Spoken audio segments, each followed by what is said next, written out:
찬양하며 잔치하다라는 뜻이에요. 성경 읽기를 시작하겠습니다. 선교, 죽음, 기적이란 제목으로 마가복음 6장 14절부터 44절의 말씀을 전하겠습니다. 지난주에 우리가 읽은 마가복음 6장 7절부터 13절은 제자들의 선교에 대한 이야기예요. 그리고 30절을 읽어보면 제자들이 예수님께 선교 보고하는 장면으로 이어져요. 그 중간에 세례 요한의 죽음이 끼어 있어요. 선교, 죽음, 기적, 이 세 이야기는 서로 다른 얘기예요. 근데 왜 나란히 기록됐을까요? 표면적으로는 선교, 죽음, 기적은 서로 아무런 연관이 없어요. 더구나 세례 요한의 죽음은 예수님이 목회를 시작하시기 최소 6개월 전에 일어난 일이라서 역사적 시점으로도 안 맞아요. 사이에 낄 하등의 이유가 없어요. 왜 세례 요한의 죽음은 선교와 기적 사이에 끼어 있을까? 선교, 죽음, 기적은 어떤 연관성이 있는가? 이런 의문을 품고 오늘 본문을 읽어보겠습니다. 이에 예수의 이름이 드러난지라 헤로드 왕이 듣고 이르되 이는 세례 요한이 죽은 자 가운데서 살아났도다. 그러므로 이런 능력이 그 속에서 일어나느니라 하고 예수님이 엄청 유명해지셨어요. 그 소문이 헤롯 왕의 귀에도 들렸어요. 근데 소문을 듣자마자 헤롯은 그는 세례 요한의 환생이라 확신했어요. 그 근거가 뭐냐? 그러므로 이런 능력이 그 속에서 일어나느니라. 이 표현에 실마리가 있어요. 헤롯 왕이 예수님에 대한 소문을 듣고 세례 요한의 환생이라고 확신한 이유는 그의 능력이 엄청나기 때문이에요. 원래 주인공이 죽임당한 후에 살아 돌아오면 엄청난 능력을 발휘하잖아요. 헤롯이 볼 때 죽은 세례 요한이 더 세져서 돌아왔어요. 어떤 이는 그가 엘리야라 하고 또 어떤 이는 그가 선지자니 옛 예언자 중에 하나와 같다 하되 헤롯은 듣고 이르되 내가 목벤 요한 그가 살아났다 하더라. 사람들은 엘리야의 환생이다, 옛 예언자의 환생이다 그러는데 헤롯이 볼 때는 아니에요. 세례 요한의 환생이 틀림없어. 자기가 죽였거든. 평소에 양심의 가책을 받고 있었어요. 그 경위가 17절부터 29절에 나와요. 헤로디아는 원래 동생 와이프였어요. 동생 빌립은 병에 걸려 거의 죽어가고 있었어요. 동생이 죽으면 동생 와이프를 아내로 맡는 건 팔레스타인의 풍습이에요. 미망인에겐 소유권이 인정되지 않았기에 남은 형제 중 하나가 아내로 맞아 미망인과 어린 자네의 후견인이 되었어요. 근데 헤로디아가 너무 이뻐. 헤롯은 동생 빌립이 죽을 때까지 기다리지 못하고 헤로디아와 결혼해버렸어요. 이게 잘못됐다고 세례 요한이 살아생전에 지적했어요. 그래서 헤로디아는 세례 요한을 죽이려 들었어요. 하지만 헤롯은 세례 요한을 진심으로 존경했어요. 그래서 감옥에 가두는 손에서 무마했어요. 어느 날 헤롯의 생일잔치에서 헤로디아의 딸이 춤을 춰요. 걸그룹 댄스를 보고 헤롯이 뿅 갔어요. 기분이 업되어서 헤로디아의 딸에게 말해요. 내 소원을 말해봐. 나라의 절반이라도 줄게. 딸이 엄마한테 달려가 물어요. 엄마, 뭘 달라고 하면 좋을까? 헤로디아가 코치해요. 세례 요한의 머리를 쟁반에 담아주세요 라고 해. 헤로디아의 딸이 코칭받은 대로 헤롯에게 말해요. 헤롯이 근심에 빠져요. 자기가 세례 요한을 진심으로 존경하는데 약속 하나 잘못해갖고 이제 그를 죽여야 해요. 대소신료 앞에서 한 약속이라 어길 수 없었어요. 요한을 참수하고 그 머리를 쟁반에 담아줘요. 요한의 제자들이 그 시신을 가져다가 그의 장례를 치렀어요. 세례 요한이 누구예요? 예수님의 말씀을 듣기도 전에 그의 기적을 보기도 전에 예수님이 누구인지 알아본 사람이에요. 얼마나 대단해요? 그렇게 위대한 예언자가 너무 어이없게 죽었어요. 한 정치인의 어리석은 약속 때문에. 정치인은 절대로 믿을 게 못 돼요. 세례 요한의 죽음은 우리에게 뭘 말해주려는 걸까요? 사도들이 예수께 모여 자기들이 행한 것과 가르친 것을 낱낱이 고하니 7절에선 제자들이라 했는데 30절에선 사도들로 바뀌어 있어요. 왜 바뀌었을까요? 두 가지 이유 때문이에요. 첫째, 사도란 말이 선교에서 유래되었음을 지적하기 위함이에요. 둘째, 12사도 외에 예수님을 따르는 제자들이 더 많아져서 이 둘을 구분하기 위함이에요. 아무튼 사도들이 선교에서 돌아와 예수님께 선교 보고를 했어요. 이르시되 너희는 따로 한적한 곳에 가서 잠깐 쉬어라 하시니 이는 오고 가는 사람이 많아 음식 먹을 겨를도 없음이라. 예수님은 제자들의 성과에 포상 휴가를 주셨어요. 3박 4일은 아니지만 잠시 동안의 휴식이에요. 온통 사람들로 둘러싸여 있어 밥 먹을 시간조차 없었어요. 그동안 너무 쉴 틈 없이 달려왔어요. 이에 배를 타고 따로 한적한 곳에 갈새 그들이 가는 것을 보고 많은 사람이 그들인 줄 안지라. 모든 고을로부터 도보로 그곳에 달려와 그들보다 먼저 갔더라. 휴식이 되려면 마을을 떠나야 했어요. 그래서 예수님 일행은 배를 타고 갈릴리 호수 건너편으로 가시게 돼요. 배로 가면 6.5km 정도고 육지로 걸어서 돌아가면 16.5km 정도예요. 휴식을 위해 사람들을 따돌려야 했어요. 근데 건너편에 도착해 보니까 사람들이 먼저 와 있는 거예요. 걸어선 결코 먼저 도착할 수 없어요. 뛰어간 거죠. 그만큼 사람들은 열심이었어요.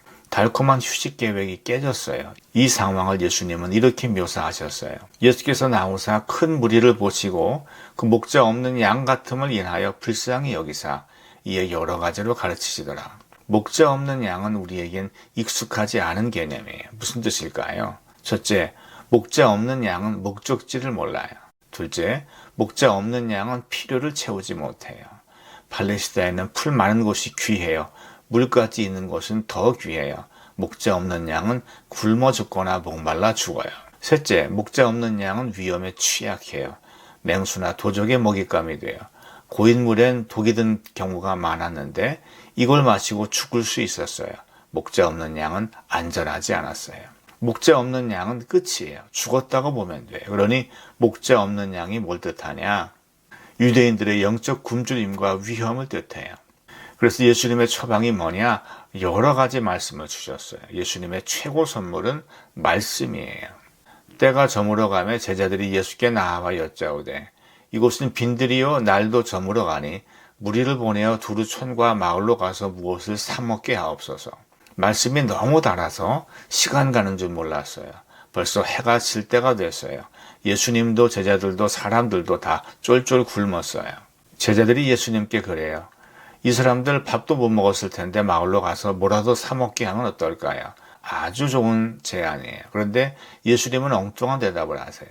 대답하여 이르시되 너희가 먹을 것을 주라 하시니 여짜오되 우리가 가서 200데나리온의 떡을 사다 먹이리이까. 너희가 먹을 것을 주라. 헐, 너무 말이 안 되잖아요. 우리 형편 뻔히 아시면서. 제자들이 당황했어요. 1데나리온은 하루 품삯이에요. 요즘 건설 현장 잡부 일당이 15만 원이에요. 배고픈 군중을 먹이려면 3천만 원이 들어요. 근데 제자들은 그만한 돈이 없어요. 제자들의 형편 뻔히 아시면서 예수님은 니들이 먹여라 왜 그러셨을까요? 이르시되 너희에게 떡 몇 개나 있는지 가서 보라 하시니 알아보고 이르되 떡 5개와 물고기 2마리가 있도이다 하거늘. 제자들이 당황해하자 예수님이 명령을 수정하세요. 니들이 가진 게 뭐니? 제자들이 답해요. 작은 빵 5개와 말린 생선 2마리가 있어요. 말린 생선은 국물용 멸치 크기예요. 빵은 비스켓보다 얇은 큰 정도고 납작하고 작아요. 딱 어린애 혼자 먹을 양이에요. 장정만 5,000명, 여자와 아이까지 합치면 15,000명. 이들을 다 먹일 수 없다는 걸 예수님도 잘 아세요. 근데 예수님은 왜 처음부터 너희가 먹을 것을 주라는 말도 안 되는 명령을 하셨을까요? 이 질문에 답하는 게 대단히 중요해요. 왜 그러냐? 하나님의 일은 첫째, 내 능력으로는 못한다는 걸 깨닫는 데서 시작하기 때문에 그래요. 둘째, 내가 할 수 없는 일을 주님의 능력으로 하는 법을 배워야 하기 때문에 그래요. 제자들은 자기들로선 못한다는 걸 깨달았어요. 그리고 순종했더니 주님의 능력으로 행할 수 있었어요.